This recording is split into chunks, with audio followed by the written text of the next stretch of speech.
तो चलिए हम लोग आते हैं औसत के ऐसे कॉन्सेप्ट के साथ ना, जो जनरली हम लोग फॉर्मूला याद करते हैं या क्वेश्चन को देखते लगता है अरे बाप रे कौन कहां से क्वेश्चन पूछ दिया। टेंशन ना लो, अब जब भी एग्जाम में आएगा ना ये क्वेश्चन फोड़ देना पकड़ के। चलो देखते हैं। अब क्या है ना, संख्या अगर ये रहे सिस्टमैटिक क्रमागत, अब ये सब फेरा में नहीं पड़ना।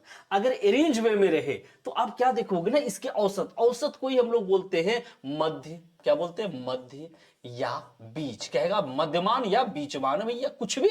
वो पढ़ने में तेज है, वो पढ़ने में कमजोर, वो पढ़ने में औसत है। औसत मतलब बिल्कुल मिडिल वाला। अब एक बात बताओ ना, अगर मैं देखूं इसके औसत क्या होंगे तो 3 को इधर है, 3 को इधर है। जनरली इसके फॉर्मूला जब हम लोग जो पढ़ते हैं योग बटे संख्या, तो ये जब संख्या डिसअरेंज हो अरेंज हो सब में ये लागू होता है। लेकिन इसके फेरा में ना पड़ेंगे। अभी इसके औसत क्या है हमारा प्यारा? 20। क्या है? 20। कहोगे कैसे निकालेंगे? 3 इधर है, 3 इधर है, और कोई तरीका होगा ना निकालने के? जब संख्या लगातार हो तो आप क्या करोगे? फर्स्ट टर्म जोड़ लास्ट टर्म, फर्स्ट टर्म जोड़ लास्ट टर्म बटा 2। तुम देखोगे 40, 40 के आधा क्या हो गया? 20। कहोगे सर आंसर तो बड़ी आश्चर्यजनक तरीका से आ गया, तो इसके क्या फार्मूला निकले? पहला पद जोड़ लास्ट पद बाई 2। अब इसको फार्मूला नहीं कहते, ये तो डायरेक्ट हो गया भैया, पहला और आधा कर दो, दोनों को भाग दे दो, काम खत्म हो गया। अब देख लो ना, इससे कितने सारे क्वेश्चन आ जाते। रिसेंटली इधर भी आपके जो दरोगा के पेपर थे उसमें भी ये क्वेश्चन था, मजा आएगा भैया। अब देखो क्या कह रहा है ना, इसके औसत कितने निकल गए? 5। अब देखो यहां पर 5 वाले के, अब इसी को ऐसे भी लिख सकता है ना, डॉट डॉट भी कर देगा या इसको लिखेगा 5 के प्रथम 7 गुणज का औसत। गुणज को ही क्या बोलते हैं? मल्टीपल। मल्टीपल को ही क्या बोलते हैं? पहाड़ा। अरे भैया हमको 5 के 7 गुणज, 5 का 5, 10, 15 ऐसे करके 7 तक, हम ऐसे नहीं जाएंगे। प्रथम से क्या गुणज बोला? 7। तो प्रथम 5 का 5, 7 वाला 7 5 35, और दोनों को फर्स्ट और लास्ट ही चाहिए, बटा 2 कर दिए, हो गए हमारे आंसर। अगर ऐसे रहेगा तो ऐसे भी तो आराम से बनेगा। अब ये अगर आपने सीख लिया तो सारे क्वेश्चन को ना आराम से बना लो ना भैया। देख लो क्या कह रहा है इस क्वेश्चन में, कह रहा है बताइए इसके मिडिल टर्म पे क्या होगा। कह रहा है यदि 5, 10, 15, 20, 895 समांतर श्रेणी के पद है तो बताइए मध्य पद क्या होगा? मध्य पद मतलब औसत। और जब भी संख्या इस रूप में रहे तो हमें क्या करना है? फर्स्ट टर्म जोड़ 895 लास्ट टर्म है बटा 2, दोनों को जोड़ोगे हो जाएगा आपका 900, और 900 का आधा कितने हो गए? 450। हो गए इस क्वेश्चन के आंसर।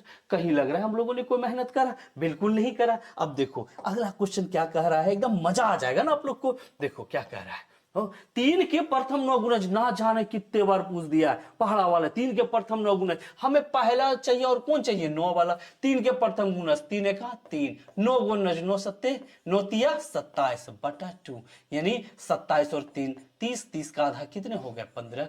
हो गए हमारे आंसर। कहीं कुछ नहीं लग रहा है, एक एक लाइन में बन रहे सारे क्वेश्चन को। अब देखो एग्जाम में जाने से पहले एक बार जरूर देख के जाना। अब क्या कर रहे हैं ना, अब थोड़े प्रैक्टिकल करने लगे। 3 के 10वें गुणज से 50वें गुणज का औसत क्या होगा? एकदम आराम से देख लो। 5 के प्रथम 10वें गुणज से, तो 10वां 5 गुना 10 कितना? 50, प्लस 50वें गुणज, 5 को 50 से गुणा कर दो भैया, कितने हो गया? 250 अब बटा 2। अगर हम इसको जोड़े तो 300, 300 का आधा कितने हो गए? 150। हो गए हमारे आंसर। अब इतना इजी और कहा, आराम से बन जाएगा। अब देखो अगले क्वेश्चन की हम लोग आते हैं। क्या कह रहा है ना, प्रथम 50 तक सभी प्राकृत संख्या। अरे कुछ नहीं है, प्राकृत संख्या जानते हो 1 से स्टार्ट होता है, 1, 2, 3, और कहां तक जाना है? 50 तक। फार्मूला के जंगल में एकदम नहीं जाना है।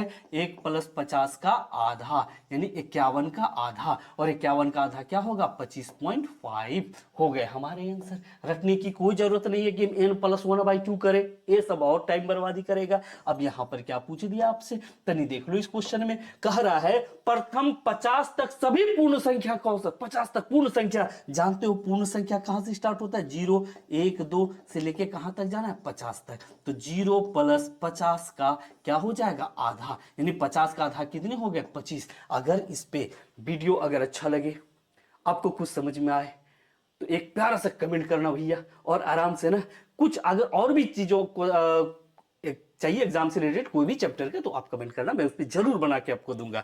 और शेयर तो जरूर कर देना ताकि हमारे मेहनत को उचित इनाम मिले और मजा आ जाए। ओके चलो मैं ना यहीं पर खत्म करता हूं। एक शेर आपके लिए। हाँ देखो, जब क्या होता है ना, आप एग्जाम देके जाते हो और रिजल्ट देखते हो, उसमें आता है 1 ऑफ 1, एकदम गदगदा गया मन, बांट देंगे मिठाई। लेकिन जैसे 0 ऑफ 0 आया, तब तो पड़ोसी भी ऐसे देखेगा। फिर तुम उसको ना एक शेर चिपका देना, शीशे सा पिघलता हुआ पत्थर नहीं देखा, शीशे सा पिघलता हुआ पत्थर नहीं देखा, हर शख्स बदलता हुआ मंजर नहीं देखा, पढ़ लेता हर कोई मेरी रूह की लकीरें, दिल के अंदर क्या है किसी ने अंदर नहीं देखा। आपके अंदर तड़पाहट है, सारे बच्चे मेहनत करते हैं बट किधर मेहनत करने हैं ये पता ही नहीं चल पाता। खैर कोई दिक्कत नहीं, मैं ये ना कहूंगा, आपको जहां दिक्कत है उस पर लगे रहो, सफलता आपके कदमों में जरूर आएगा। इसी बात के साथ पुनः मिलते हैं, तब तक के लिए सफलता के मार्ग में डटे रहो। धन्यवाद।